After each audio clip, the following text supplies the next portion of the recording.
I love you madam. তোমার সাহস তো কম না, তুমি আমাকে প্রপোজ করো। নাম কি?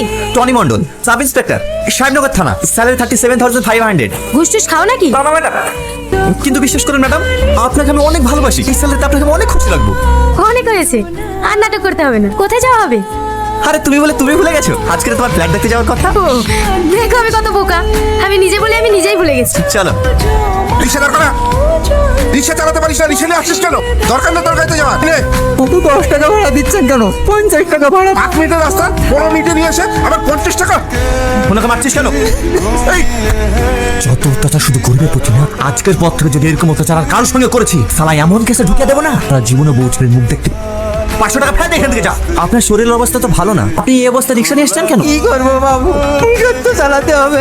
এটা রাখুন, আজকের আপনাকে কোনো ভাড়া মারতে হবে না, ঠিক আছে? আপনি বাড়ি চলে যান। কি হলো, কি দেখছো? তোমাকে গরিবের দেবতা